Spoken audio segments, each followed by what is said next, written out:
solitary confinement is in the basement, 3 levels below ground, and nobody who goes down there comes back the same. Jackson went down for fighting, 7 days in the hole. When he came back up, he wouldn't talk, wouldn't eat, just sat in his cell staring at the wall, whispering numbers, 27, 83, 91, 206, over and over. When I asked him what the numbers meant, he grabbed my shirt through the bars and pulled me close. His breath smelled like dirt and something rotten. "That's how many of me are still down there," he said. "Every minute you spend in the hole, another you wakes up in another cell. They're all still down there. All the copies. All still waiting to get out. Last night, I got into a fight. My own fault. I shouldn't have said what I said. They're sending me down tomorrow. 7 days. This morning, I heard Jackson screaming in his cell. The guards ran in, and when they came out, they were carrying something wrapped in a sheet. But I saw his hand hanging out, and it was wrong. The fingers were too long, the skin was gray, and there were too many joints in each finger. At breakfast, Jackson sat down next to me like nothing happened. Same Jackson. Alive. I said, "I thought you were dead. I saw them carry you out."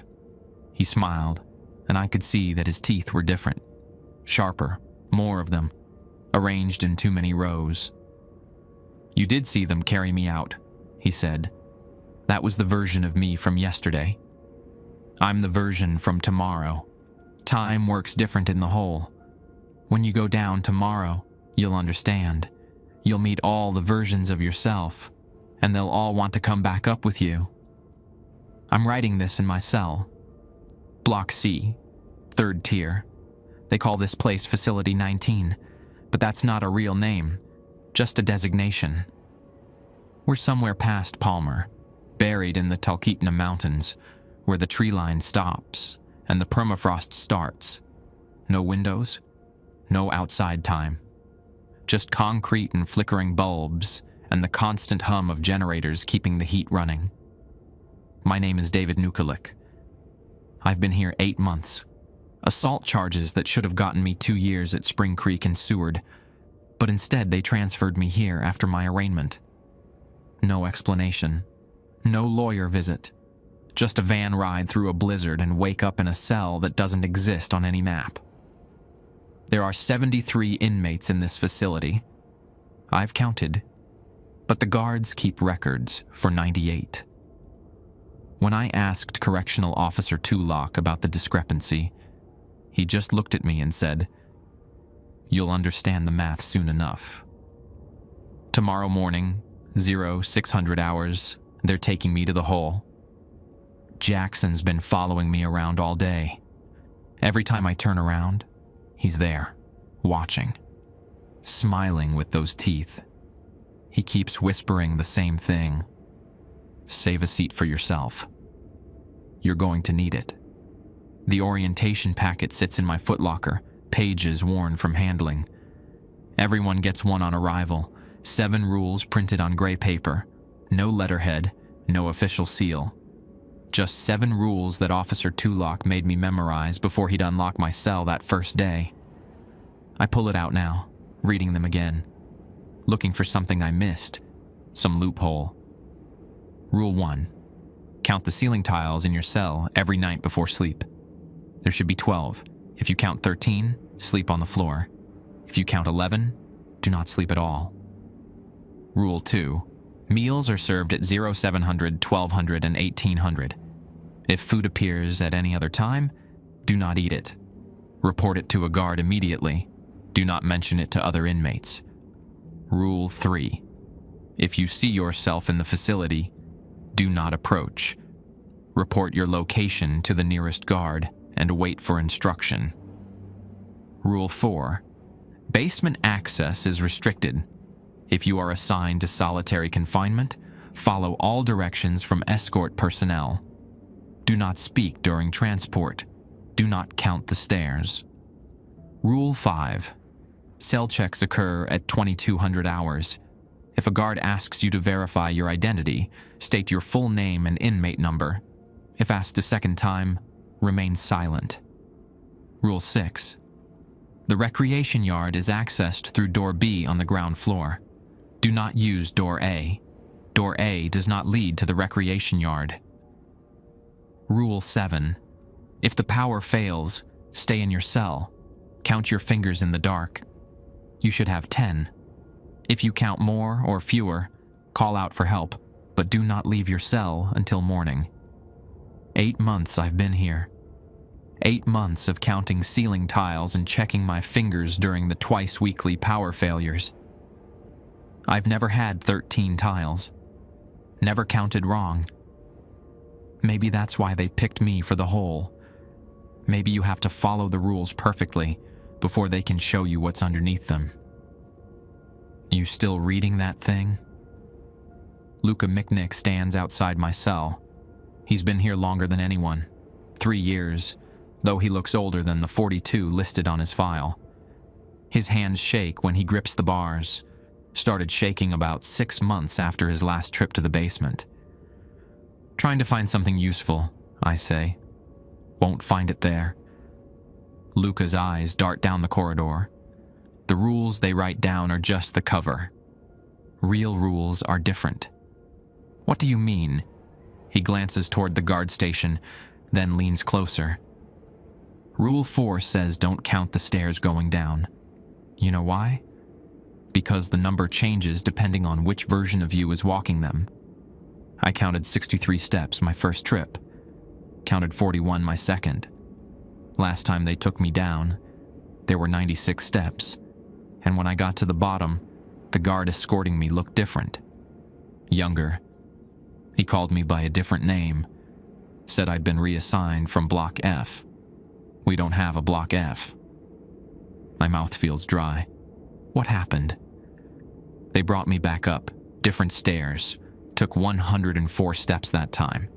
When I got to my cell, I had a cellmate I'd never met. Guy named Perry Shugak. He knew me, though. Said we'd been bunking together for 8 months. He had pictures of us together in the yard. I'm in the photos, David, wearing the same clothes, same haircut. But I'd never met him before that day. Where is he now? Dead.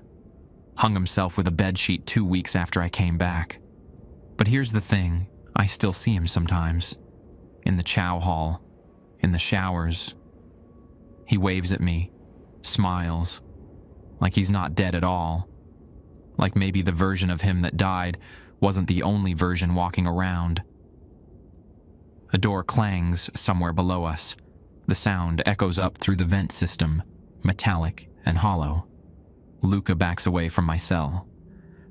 They're coming for you soon. Probably after dinner. They always do transfers to the basement during the evening count. He pauses.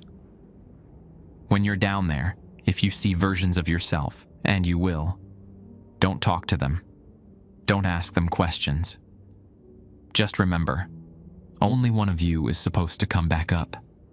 The others know this. They'll try to convince you they're the original.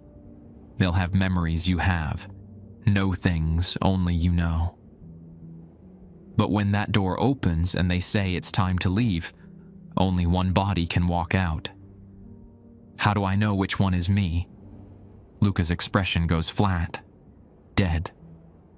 That's the thing, David. You won't. You'll just have to guess and hope you're right. He walks away, leaving me alone with the orientation packet and its 7 useless rules. I count my ceiling tiles. Still 12. For now. Dinner comes at 1800 hours like clockwork. The bell rings, cells unlock with a series of mechanical clicks, and we file down to the cafeteria on the 2nd floor. I keep my head down, eyes on the worn linoleum tiles. Someone scratched numbers into the floor near the serving line. Dates, maybe, or coordinates. Nobody's bothered to buff them out. The cafeteria holds about 50 inmates at a time. They cycle us through in shifts, block C and D first, then A and B. I grab a tray, meatloaf, Instant mashed potatoes, canned green beans. Everything tastes like the packaging it came in. There's a carton of milk with a production date from a dairy in Wasilla, 2 weeks old but still sealed. I sit at my usual table, alone, near the back wall where I can see both exits. Old habit from before I got locked up. Always know where the doors are. Jackson slides into the seat across from me. Not the Jackson who went down to the hole 2 weeks ago. This one looks healthier, younger. His prison blues fit better, and his hands don't shake when he picks up his fork. But those teeth are still wrong when he smiles. "Big day tomorrow," he says, not looking for company. "Wasn't offering. Just wanted to give you some advice." He scoops up mashed potatoes, chews slowly. His jaw moves in a way that doesn't quite sync with the motion of eating. Half a second delay, like watching a video with bad audio lag. When they take you down, they'll ask you questions. 3 questions, always the same ones. First question, "What's your name?" Second question, "What's your crime?" Third question, "How long have you been here?" So answer them truthfully the first time. But if they ask again, and they will ask again, change one answer. Doesn't matter which one. Just change something small, a middle name, the exact charge. Whether it's been 8 months or 9, change it, and they'll know you're paying attention. I set down my fork. Why would that matter? Jackson leans forward. The fluorescent light above our table flickers.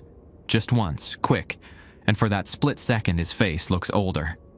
Gray sunken. Because the questions aren't for them. They're for you.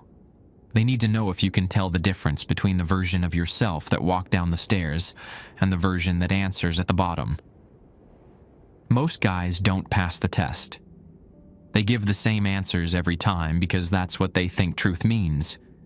But truth changes when time stops working right. Luca said don't talk to the other versions of me. Luca's wrong about that. Jackson stands, picking up his tray.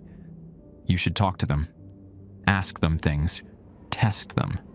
Because one of those versions knows something you don't. Knows what comes after day 7. That version's already lived through your whole stay in the hole. Already made it back up. You need to figure out which one that is. And you need to become that version before the door opens. He walks away, dumping his tray at the wash station. I notice his gait is off. Left leg drags slightly, like it's pulling more weight than it should. I'm still watching him when Officer Tulok appears beside my table. "Nukulik, finish your meal and return to your cell. Transfer to restricted housing will commence at 2100 hours. My appetite vanishes.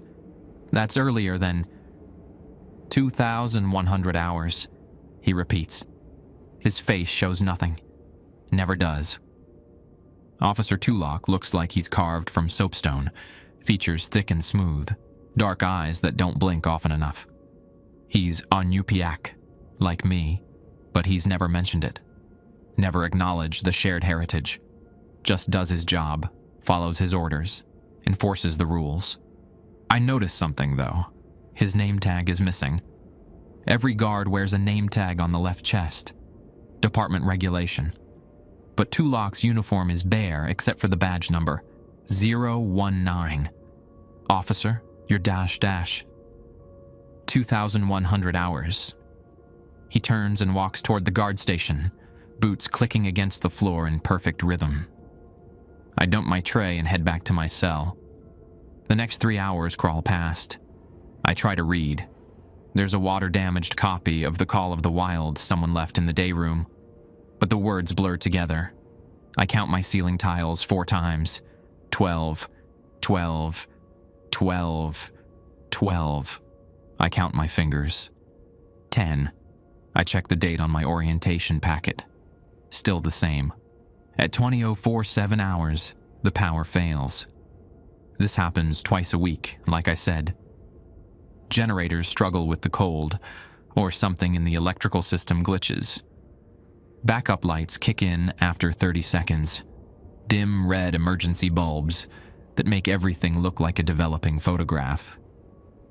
I count my fingers in the dark, following Rule 7. 1, 2, 3, 4, 5, 6, 7, 8, 9, 10. I count again to be sure. 1, 2, 3, 4, 5, 6, 7, 8, 9, 10, 11. I spread my hands in the faint light seeping from the corridor. 10 fingers. I can see all 10. But when I count them by touch, there's an extra one. Something that feels like a finger. Same temperature as my skin, but it's not there when I look. Rule 7 says, call for help. Guard! My voice cracks. Guard, I need... The backup lights come on. I count again. 10 fingers. Visible and tangible. Nothing extra. Nothing missing. But my right hand aches now, a phantom pain in the space between my ring finger and pinky. Like something was there and got removed. Like I'm feeling the absence of a part of me that existed seconds ago. Footsteps in the corridor. Heavy boots. Multiple sets. Officer Tulloch appears at my cell with 2 other guards I don't recognize. They're wearing the same uniform, same badge setup, but their faces are wrong. Too similar. Like someone made copies from the same template, but the printer was running low on ink.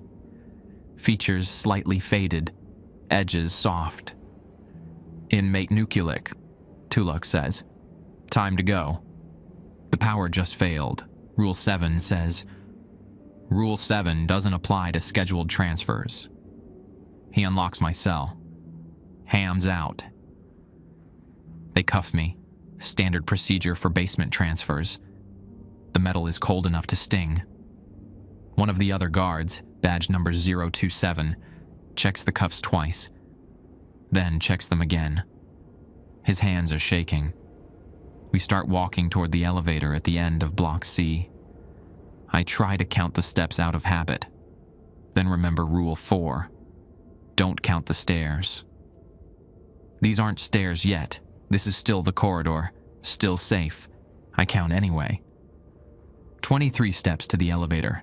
The door is open with a grinding sound, revealing a cage that barely fits 4 people. No buttons inside, no floor indicator, just a lever that Tulloch pulls to the down position. The elevator descends. I close my eyes and focus on not counting. But I can feel each floor passing. Feel the numbers climbing in my head, even though I'm trying not to think them. When the elevator stops, I've counted 63 floors. We're only supposed to go down 3. If you like the stories, please hype the videos from a button like this just above the comment section. They helps the videos to get more reach and perform well. It would take just a few seconds and cost nothing, but would help the channel grow even faster. Thank you. The elevator doors open onto concrete and darkness. Not the comfortable dark of a power failure. This is different. Thick, almost textured, like the air itself has weight. The emergency lights from upstairs don't reach down here. The guards switch on flashlights, beams cutting through the black in narrow columns. Step out, Tulloch says. I move forward. My boots hit concrete that feels wrong underfoot. Too smooth, like glass. The sound echoes differently down here. Flatter, closer, like the walls are absorbing every noise before it can travel. We're in a hallway. I can see about 15 feet in each direction before the flashlight beams give up. The walls are bare concrete, no paint, no numbers, no markers. Just gray stone that sweats condensation, despite the cold. My breath comes out in clouds. Forward, says the guard with badge 027. His voice sounds distant, even though he's right behind me. We walk. I try not to count my steps, but my brain does it automatically. 37, 38, 39. The hallway doesn't end. Just keeps going, straight as a rifle barrel, no doors, no intersections, nothing but concrete and that crushing darkness pressing in from all sides. At step 72, we reach a door. It's different from the cell doors upstairs. This one is solid steel, riveted, with a wheel lock like a submarine hatch. No window, no slot for passing food. Just metal and a small placard that reads, "Processing." Tulok spins the wheel. It turns smoothly, well-oiled, making a sound like grinding teeth. The door swings inward. Inside.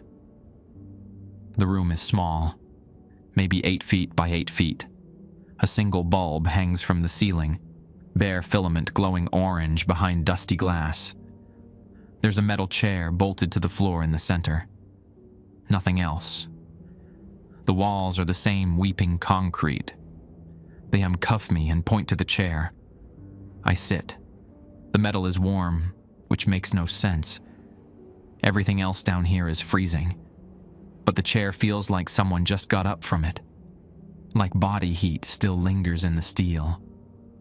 The guards leave. The door closes with a heavy thunk. The wheel spins from the outside, locking me in. I'm alone. I count to 60, watching the light bulb. It doesn't flicker, doesn't dim, just burns steady, throwing my shadow against the wall in crisp detail. One shadow, just mine. Then I count my fingers. 10, then my ceiling tiles. Wait, no. No tiles down here. Just concrete. The door opens. Officer Tulok enters, carrying a clipboard. He sits on the floor across from me, there's no second chair, and clicks a pen. State your name. David Nukilik, he writes. State your crime. Aggravated assault. Got into a fight at the Northern Lights Lounge in Anchorage. Broke a guy's jaw. He had it coming, but that didn't matter to the judge. More writing. How long have you been incarcerated at this facility? 8 months. Arrived March 13th. Tulok looks up. His eyes are different now.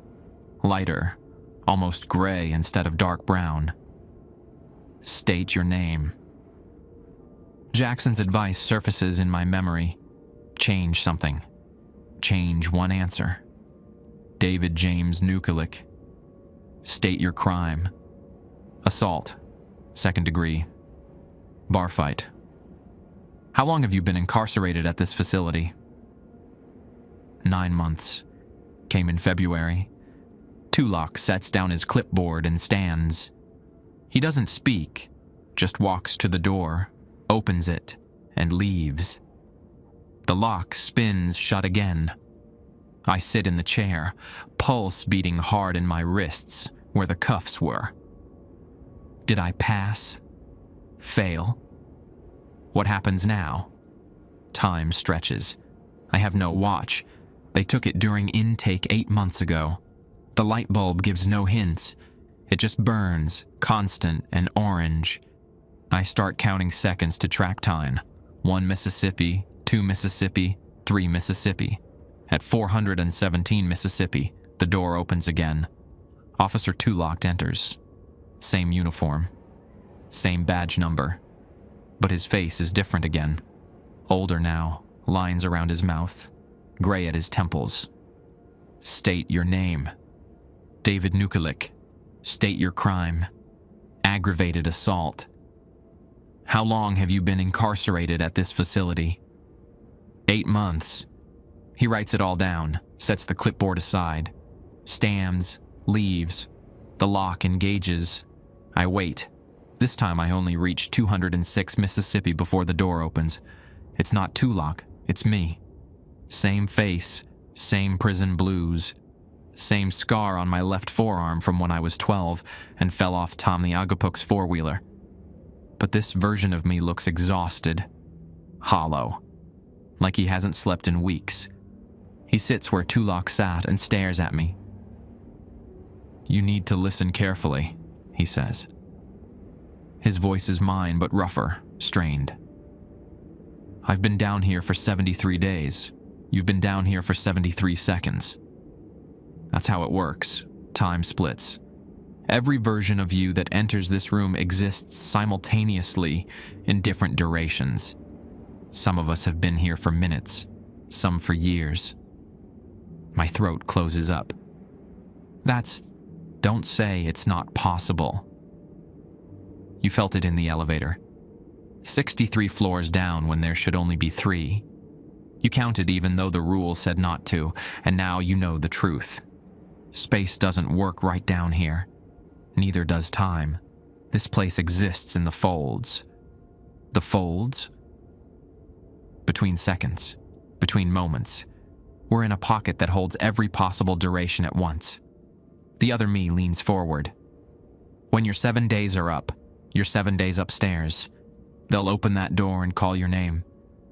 Dozens of versions of you will try to answer. They'll all be you, all legitimate, all with valid claims to the body that walks out, but only one can leave. How do I make sure it's me? The right me? He laughs, bitter and sharp. There is no right you. That's what you're not getting. The you that entered this room 30 seconds ago is already gone. Every second you spend down here fractures you into new instances. I'm one of those instances. I've lived 73 days in this chair, in this room, answering those 3 questions over and over while you were just sitting down. Jackson said one of the versions would know what comes after day 7, that I should become that version. Jackson's an idiot. You can't become another version. You can only hope you're the one that survives long enough to hear your name called. He stands, moves to the door. Here's what you need to know. Some versions of you will die down here. Starvation, thirst, madness. Others will break the rules, wrong answers to the questions, trying to force the door open, refusing to sit in the chair. Those versions get removed, taken somewhere else. Deeper. Deeper than this? There are sub-basements beneath the basement. Places where time doesn't just split, it inverts, loops back, eats itself. Versions that go down there don't come back, not as anything human. He knocks on the door. It opens from the outside. Count your fingers every hour. When you start losing count, when the number changes, that's when you know you're fragmenting too fast. That's when you need to focus. Hold on to one memory, one true thing that defines you. Use it as an anchor. What memory did you use? He pauses in the doorway. My sister. Emma. She lives in Fairbanks, works at the visitor center. I remember the last thing she said before I got arrested. You're better than this, David. I play that moment over and over. Her voice, the disappointment in her eyes. It keeps me solid. Did it work? I'm still here, aren't I? He steps through the door. The you that walks out of this place won't be the you that walked in. Accept that now. Mourn it. Then move on. Because if you spend your time trying to stay unchanged, you'll fracture into so many pieces they'll never find all of you. The door closes. I'm alone again. I count my fingers. 10. I count them again. 11. I don't call for help this time. The door doesn't open again for a long time. I sit in the chair and try to keep track of seconds, but the numbers slip away from me. My concentration breaks. I start over. Lose count again. Start over. Eventually, I give up and just sit there, staring at the light bulb, watching the filament burn. I think about Emma. Try to hear her voice in my head. You're better than Miss David. But it sounds wrong. Distorted. Like I'm remembering it through water. My fingers ache. I look down and realize I've been gripping the edge of the chair so hard my knuckles have gone white. I release my grip, flex my hands. Count the fingers again. 12. 2 extra on my left hand. They're between my index and middle finger, thin and pale, barely there. When I try to move them, they don't respond. They just hang there, vestigial, like the memory of fingers rather than actual digits. I close my eyes, count to 10, open them. The extra fingers are gone, but I can still feel them. A phantom sensation, like they exist in a space adjacent to my hand, close enough to touch, but not close enough to see. The door opens. 3 versions of me enter the room. They look identical at first glance. Same height, same build, same prison blues. But the details are wrong. One has a scar on his right cheek that I don't have. One is missing his left earlobe. The third has eyes that are slightly different colors. One brown, one hazel. They don't speak. They just stand there, watching me sit in the chair. What do you want? My voice sounds small in the concrete room. The one with the scar steps forward. We wanted to see if you'd made it this far. How far is this? Hour 4, says the one with the mismatched eyes. Most versions don't last past hour 2. They panic, try to leave, break. Where do they go? The 3 exchange glances. The one missing his earlobe answers, nowhere. They just stop being. The room absorbs them, resets. Then a new version takes their place and starts from 0. But you 3 made it past hour 2. We made it to different endpoints, Scar says. I lasted 16 days, died of dehydration. My body's still in here somewhere, one of the adjacent cells. The guards never removed it, just locked the door and moved on. Mismatched eyes nods. I made it 11 days. Hunger. Couldn't keep anything down after day 8. Stomach rejected the food even though I needed it. I'm still alive, says missing earlobe. Day 49. But I'm in a different cell. This is just a visit. I wanted to see the earlier version of me. Wanted to remember what I looked like before. He turns his head, and I see the other side of his face. It's rotting. Not decomposing like a corpse. Something else. The skin is breaking apart in fragments. Pieces of his face falling away to reveal not bone, but more faces underneath. Smaller versions of his features, nested like Russian dolls, each one slightly different. The longer you stay, the more you fragment, he says. Not just through time, through space, through identity.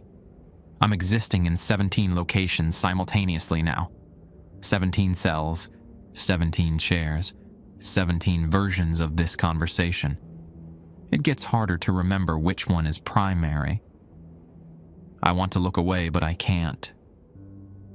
The nested faces blink independently, mouths moving out of sync with his words. Why are you telling me this? Because you need to understand what you're choosing, Scar says. Every second you stay in that chair, you're creating branches. Timelines where you die. Timelines where you go insane. Timelines where you escape but come back wrong. The version of you that walks out of here won't be whole. Can't be. Too many pieces scattered across too many durations. So what do I do? Survive. Mismatched Eyes says simply. That's all any of us can do. Survive until they call your name, then fight like hell to be the one who answers. They leave. The door closes. I sit alone. I count my fingers. 13 now. The extras are more solid. I can move them a little. Just a twitch, a flex. They feel like they belong to someone else's hand grafted onto mine. I think about Emma again. Force myself to remember details. The way she wore her hair in a braid when she worked. The smell of her apartment. Coffee and something floral, maybe lilac. The exact tone of her disappointment. It helps. The extra fingers fade back to ghost sensations. The door opens again. Officer Tulak enters, but this time he's not alone. There's a second guard behind him, and this one I recognize. Officer Miknik. Luca's brother, or cousin, or I never got the relationship clear.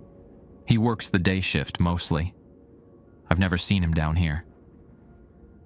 On your feet, Nukulik, Tulak says. I stand. My legs shake from sitting too long. How long has it been? Hours? Days? We're moving you to your cell, Miknik says. His voice is gentler than Tulak's, almost apologetic. 7-day isolation, standard protocol. They cuff me again and lead me out of the processing room. The hallway is different now. Instead of one endless corridor, there are doors.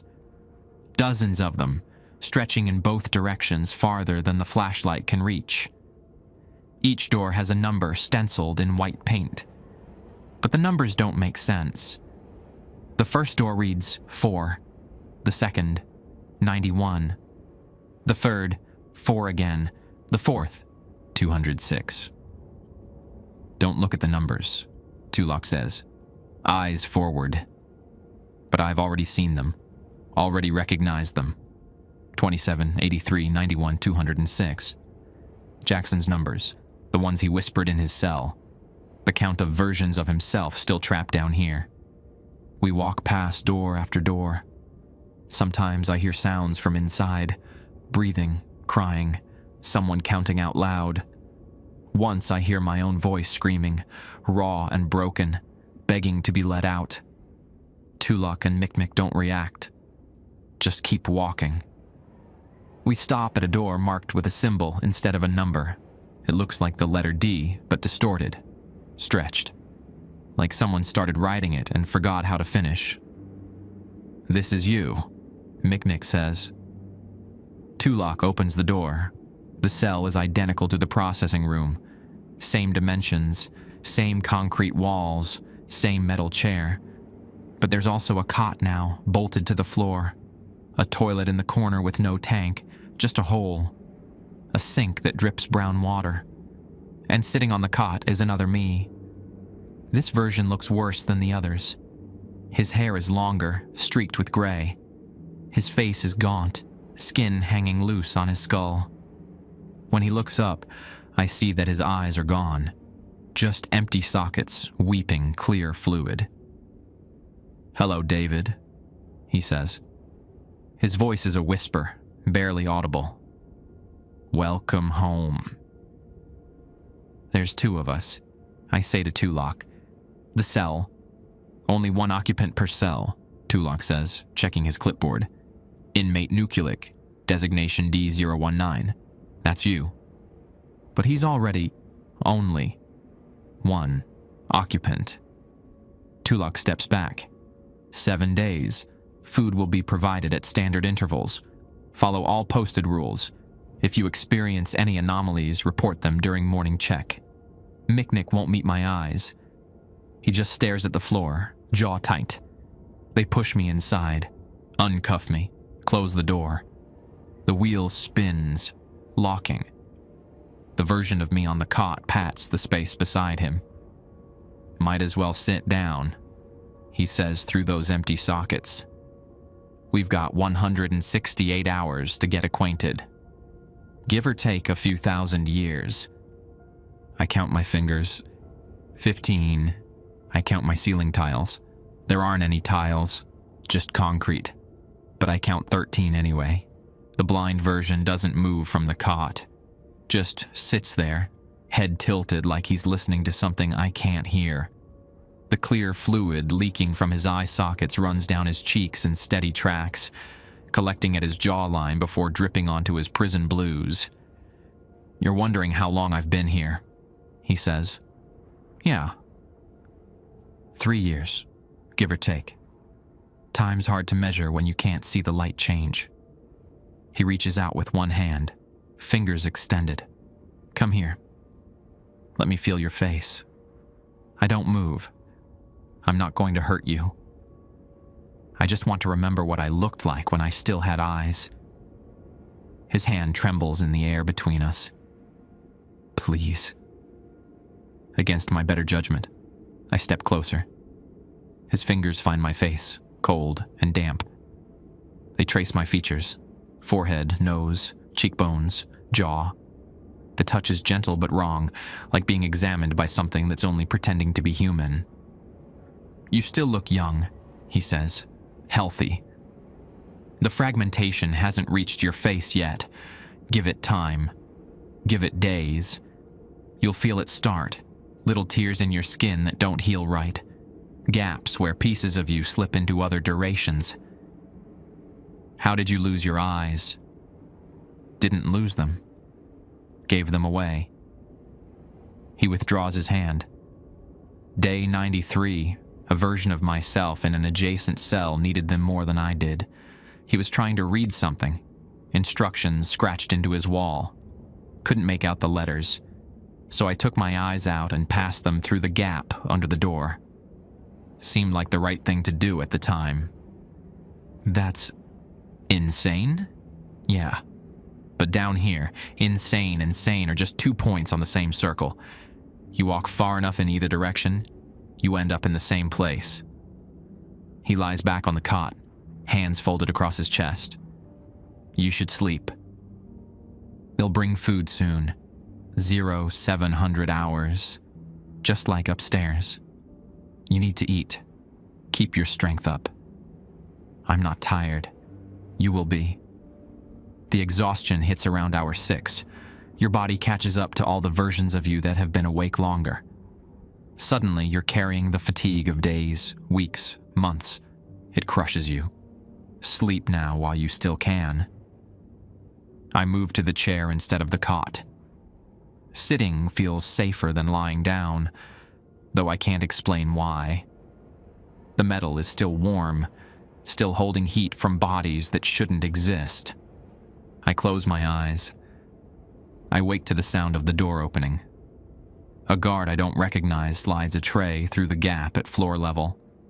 Standard breakfast, powdered eggs, toast, a carton of orange juice. The food steams slightly in the cold air. I check my watch, except I don't have a watch. Haven't had one since intake. But I could swear I just looked at my wrist and saw the time. 0700 hours exactly. The phantom watch feeling fades. I grab the tray and set it on my lap. The eggs are hot. Real heat, not microwave warm. I pick up the plastic fork and start eating. The blind version sits up. What did they bring? Eggs. Toast. Is the toast buttered? I look. Yeah. Why? Don't eat it. His voice goes sharp. If the toast is buttered, don't eat it. That's not breakfast from the kitchen. That's breakfast from one of the other durations. Food that exists in a different timeline. It'll make you sick. I set down the fork. How do I know which food is safe? You don't. Not really. But there are tells. Real food from the current timeline is never quite hot enough. Always a little cool by the time it reaches you. If it's steaming, if it's fresh, that means it came from a kitchen that exists in a future or past moment. Eating it creates paradoxes in your gut. Trust me, you don't want that. I push the tray away. When did I last eat? Dinner in the cafeteria feels like days ago, but it might have only been hours or minutes. I've lost all sense of duration. There'll be lunch at 1200, the blind version says. That one's usually safe. Sandwiches. Hard to fuck up a sandwich across multiple timelines.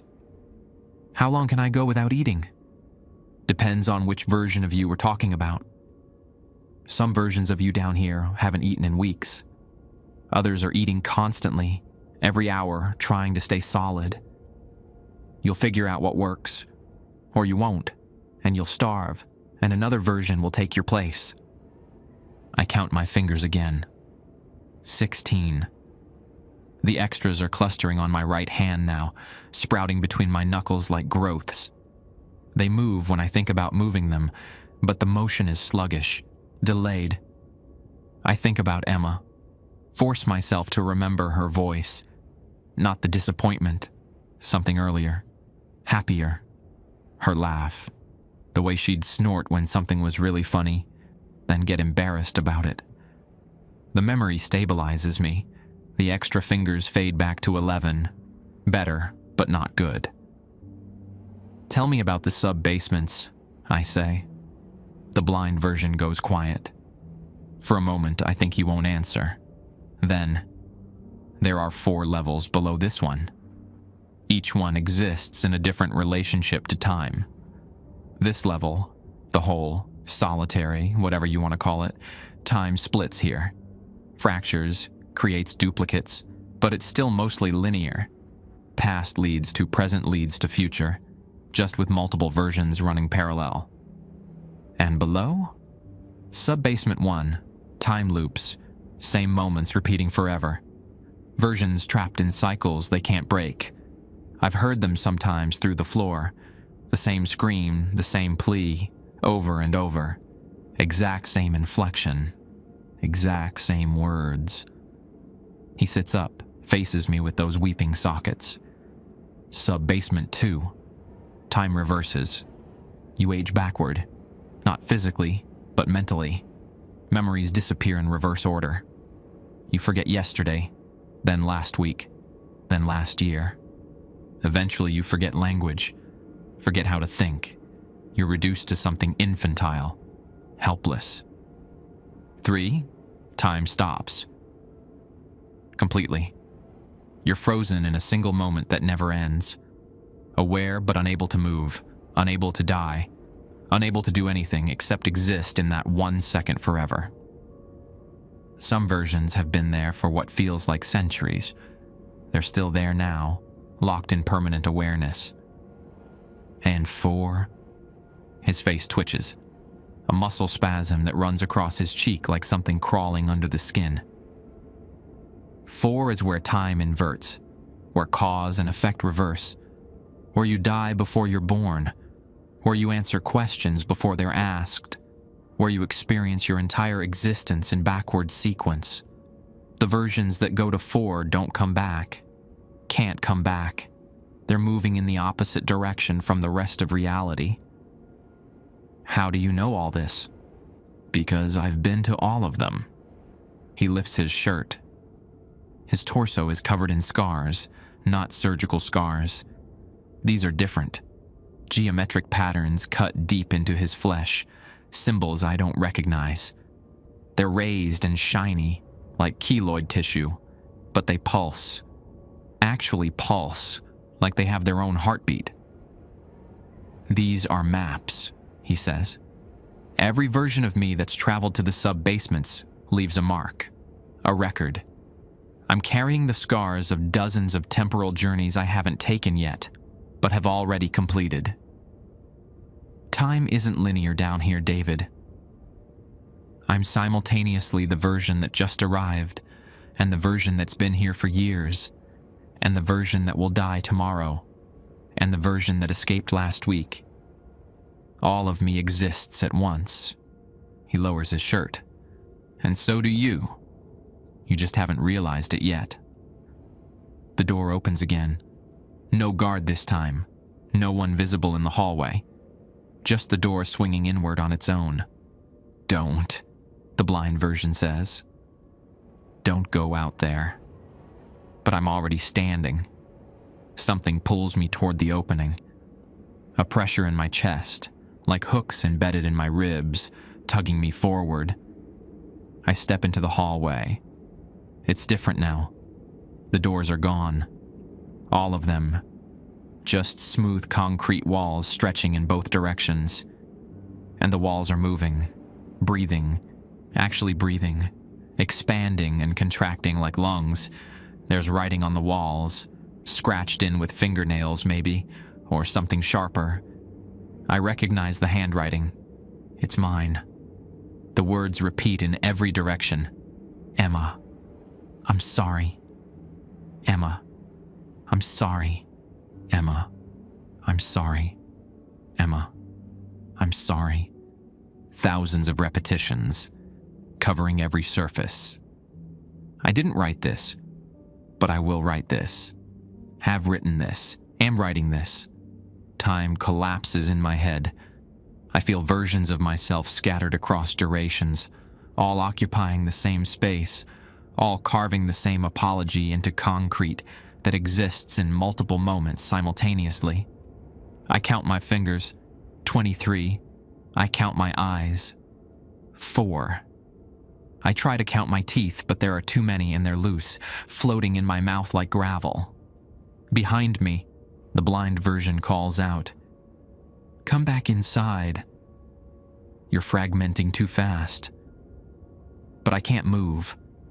I'm stuck in the hallway, watching the walls breathe, reading my own handwriting, feeling my body split into versions that occupy spaces adjacent to reality. Then I hear it. From somewhere far below. From sub-basement 4, maybe. Or somewhere deeper. Footsteps. Coming up. Coming for me. And they sound exactly like my own. The footsteps grow louder. Each step echoes wrong. Not one sound, but multiple overlapping, like someone walking in several timelines at once. The rhythm staggers, syncopated, sometimes fast, sometimes slow, sometimes backwards.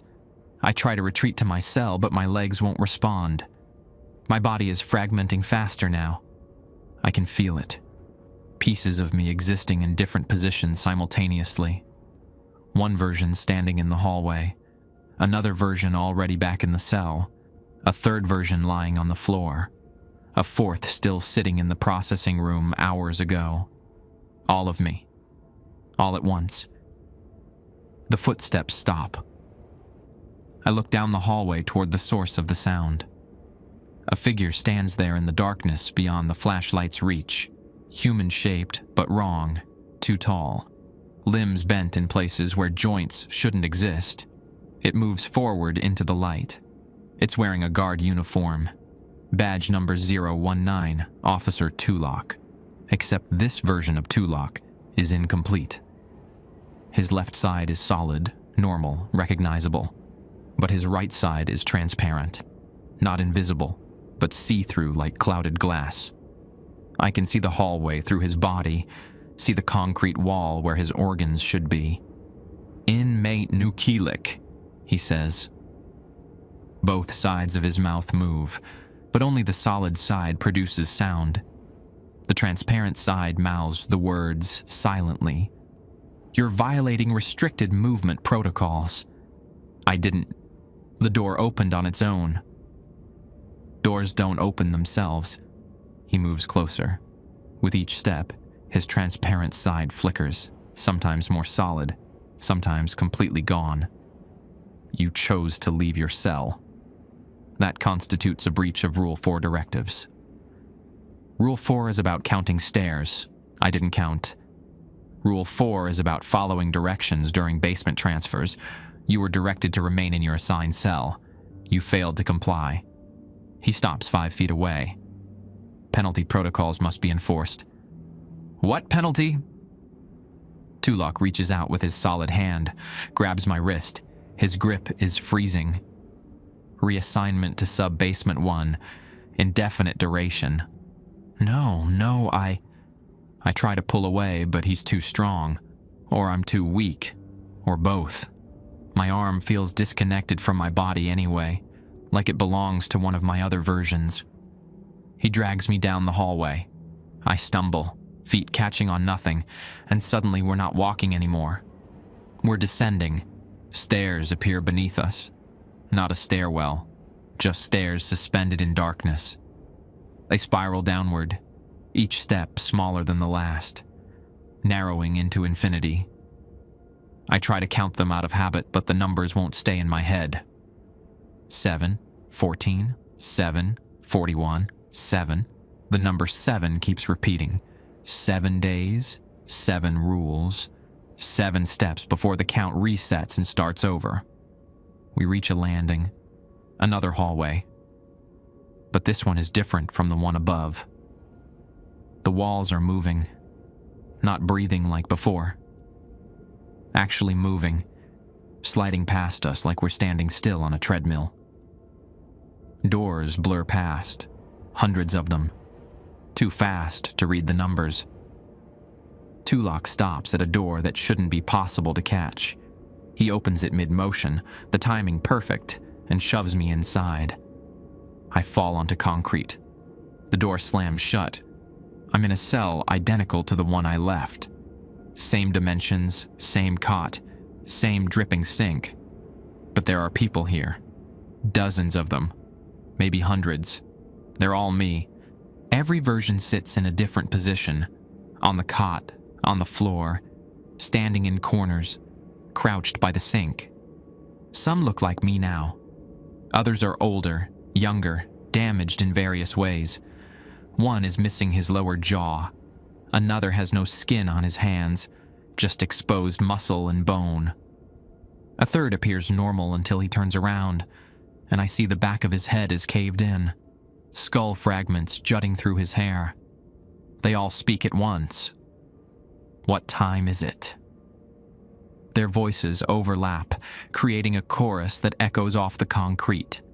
Same words, same inflection, but offset by fractions of seconds, creating a round that never ends.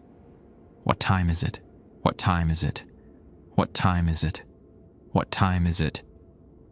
I cover my ears, but the sound comes from inside my head now.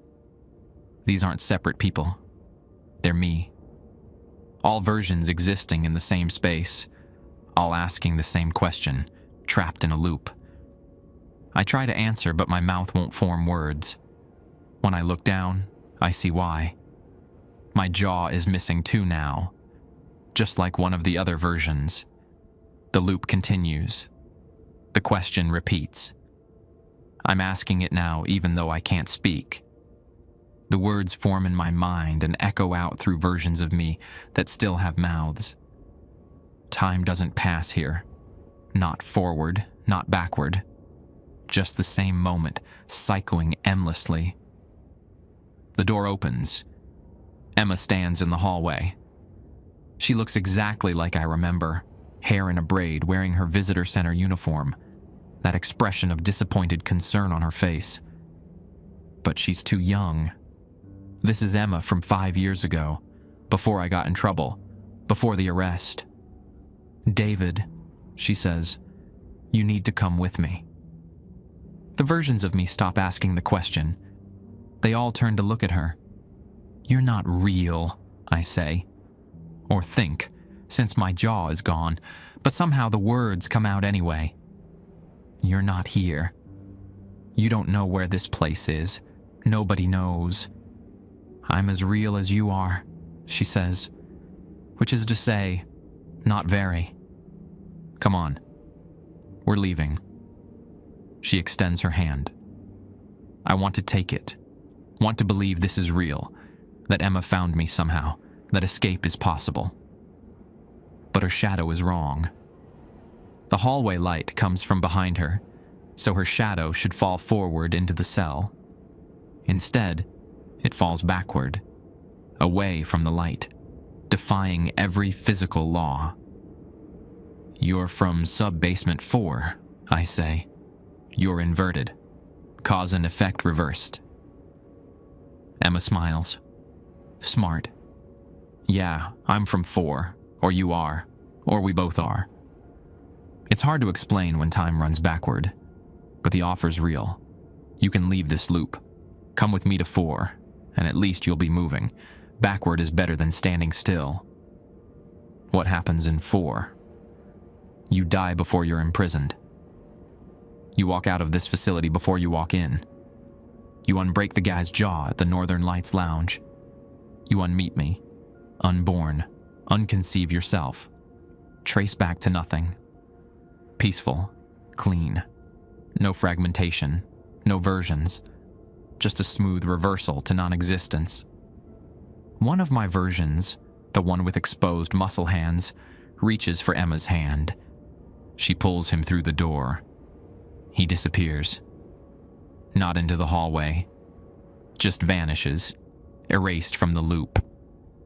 The other versions, and I feel it, feel a piece of our collective existence removed.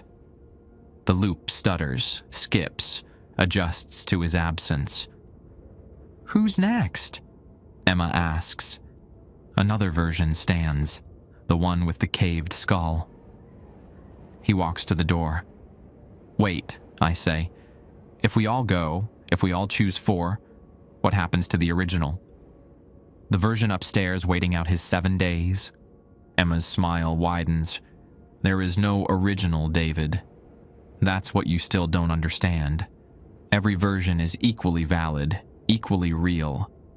The one upstairs is just another fragment. He's no more you than the version of you that died of dehydration, or the version growing extra fingers, or the version asking what time it is forever. But someone has to survive. Someone has to walk out when the 7 days end. Why? The question hangs in the air. Why does anyone have to walk out? Why does survival matter when the person who survives won't be the person who entered? Because Emma's waiting for me, I say. The real Emma, not this inverted shadow. She thinks I'm in prison. She's waiting for my release. If no version of me makes it out, she'll never know what happened. Shadow Emma laughs. The real Emma moved on 6 months ago. Got married to a guy from Juneau. Works at the same visitor center. Still has the same apartment. But she doesn't think about you anymore. You're a closed chapter. A mistake she learned from. You're lying. Am I? Or is that just what you need to believe to stay anchored? She steps back into the hallway.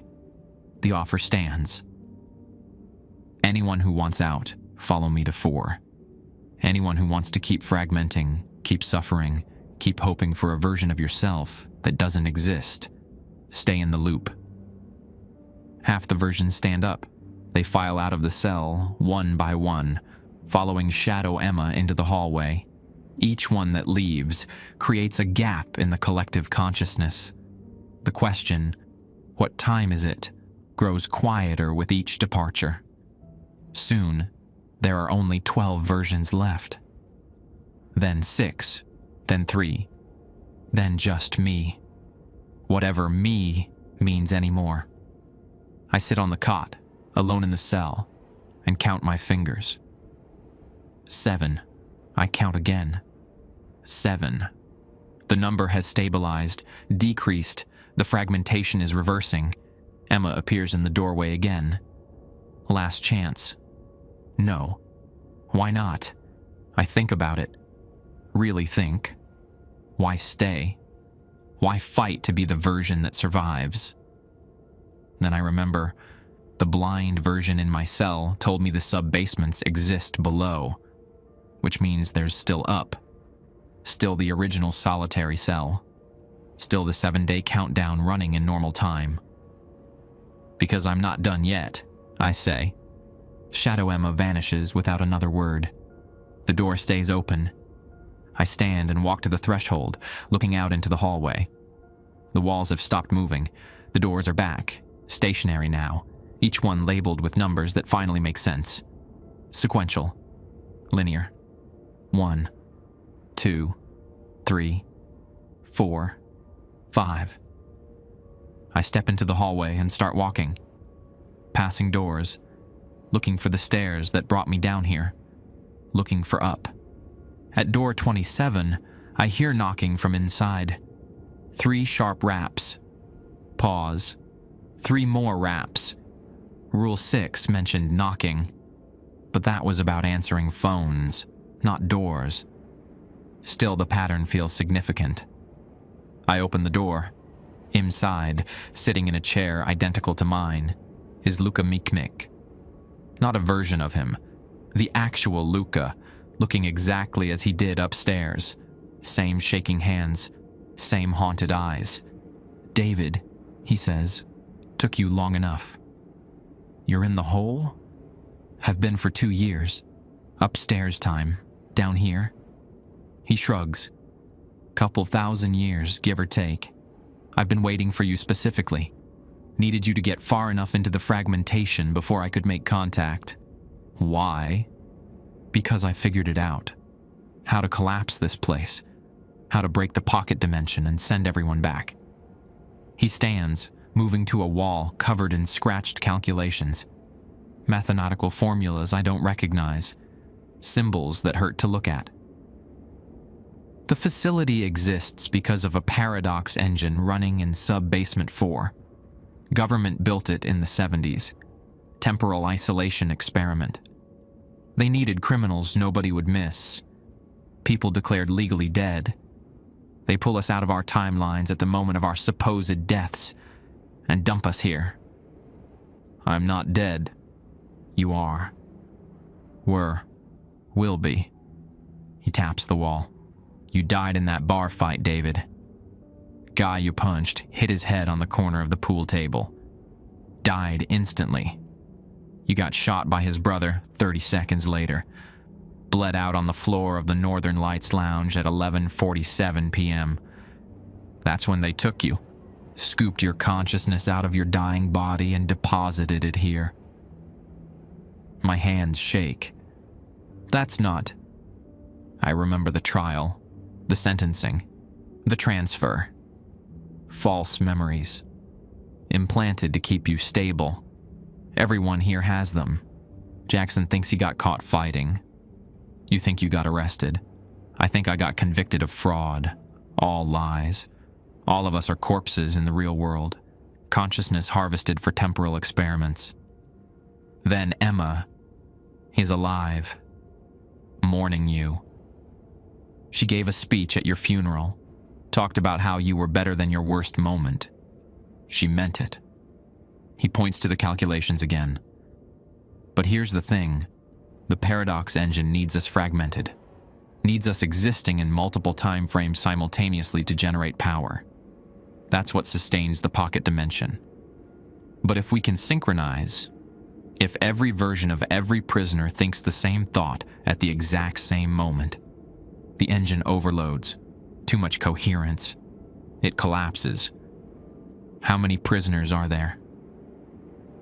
73, like you counted. But each of us has dozens of versions scattered across time frames, maybe thousands total. We need them all aligned, all thinking identical thoughts. That's impossible. It was until you got here. He grabs my shoulders, staring into my eyes. You've been to the loop. You've fragmented and reconverged. You're linked to all your versions now. You can feel them, right? Feel their thoughts bleeding into yours. I can. The awareness sits in the back of my mind. Dozens of me, hundreds maybe, existing in different cells, different moments, different states of decay. All connected, all sharing a single consciousness stretched across time. I feel them, I say. Good. Now we spread the message. You tell your versions. They tell their cellmates. Those cellmates tell their versions. They cascades. Within a few hours, relative time, every prisoner and every version will know the plan.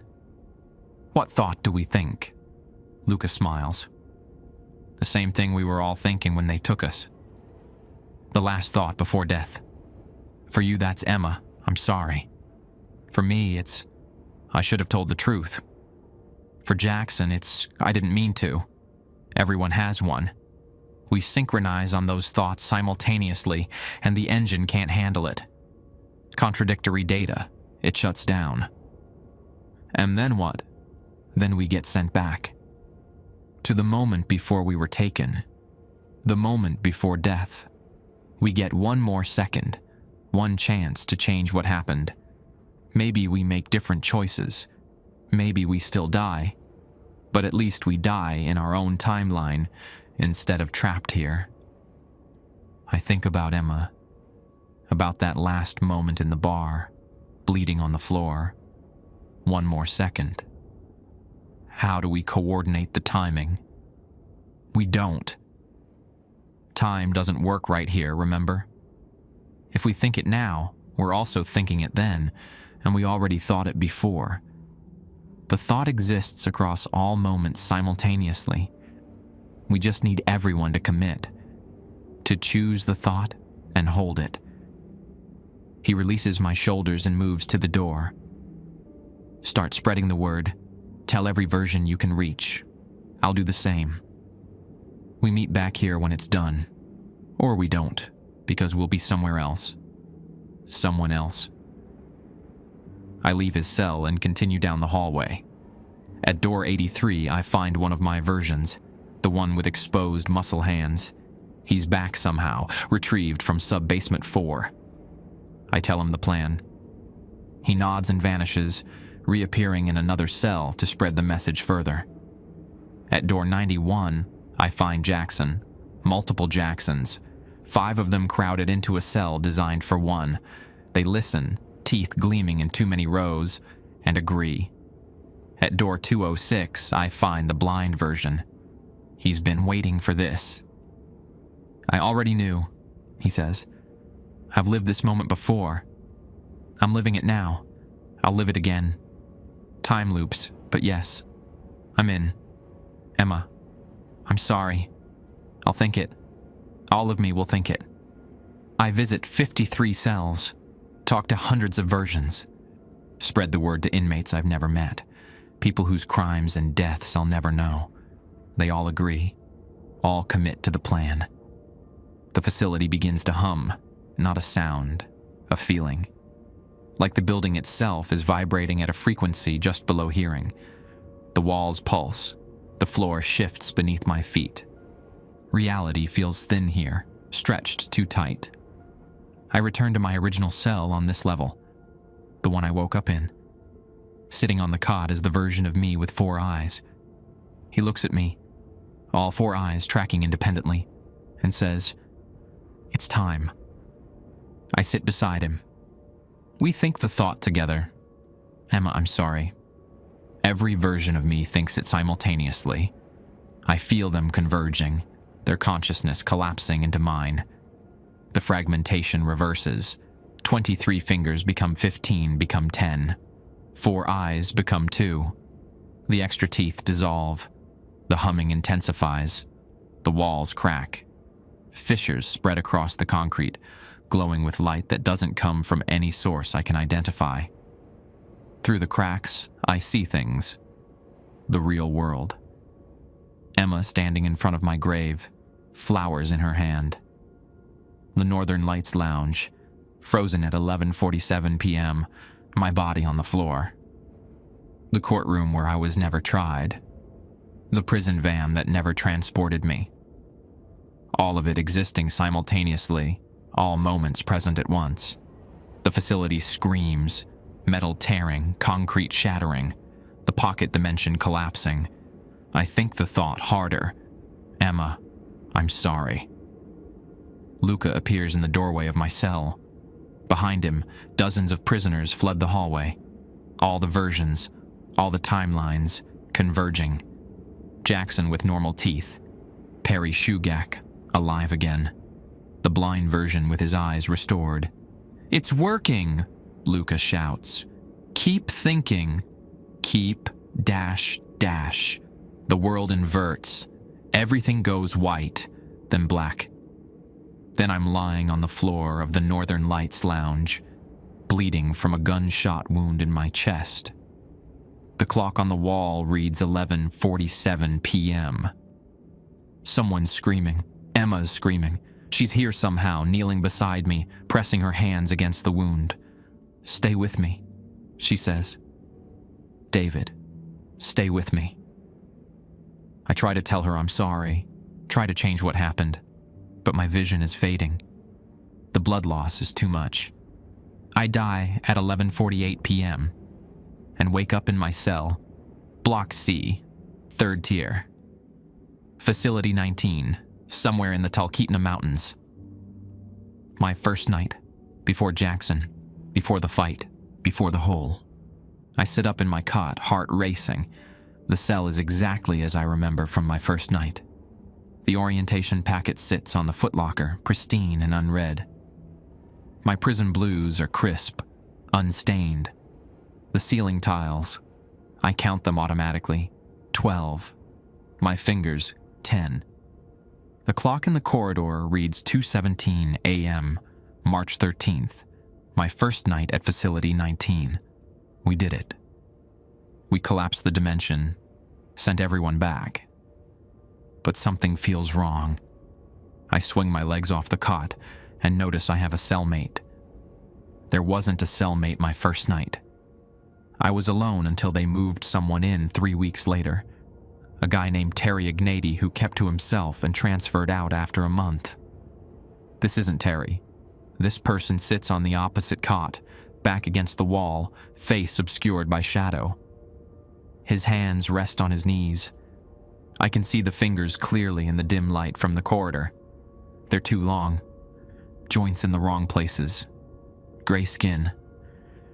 "You're awake," he says. The voice is familiar but wrong, like someone doing an impression of Jackson. "Who are you?" He leans forward into the light. It is Jackson.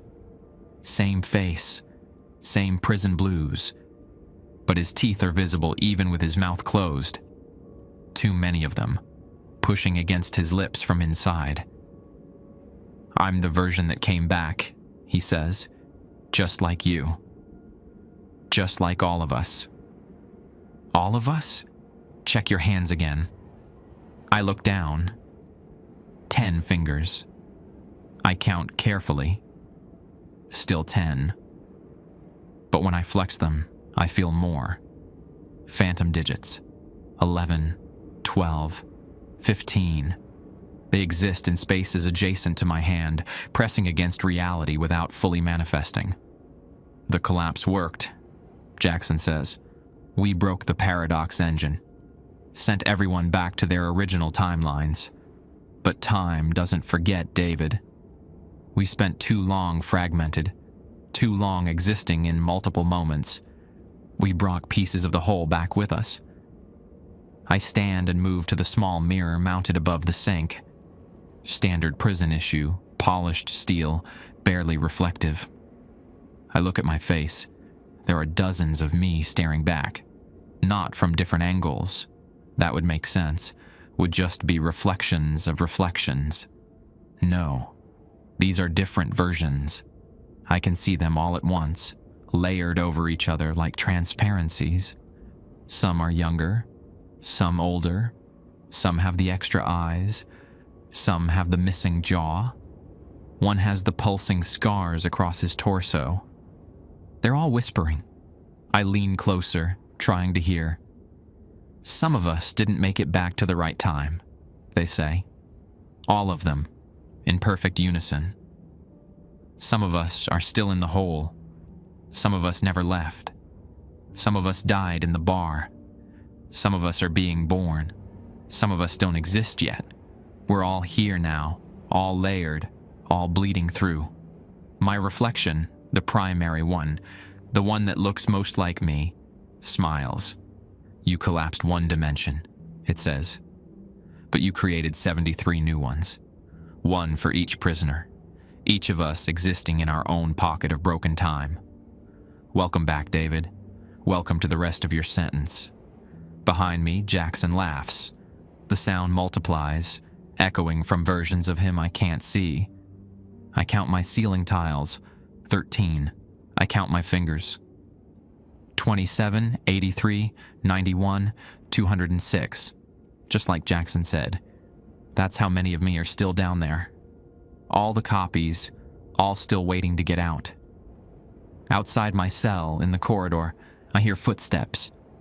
Officer Tulok's voice calls out, "Morning count?" Everyone up. But it's still 2:17 a.m. The clock hasn't moved, and I realize it never will.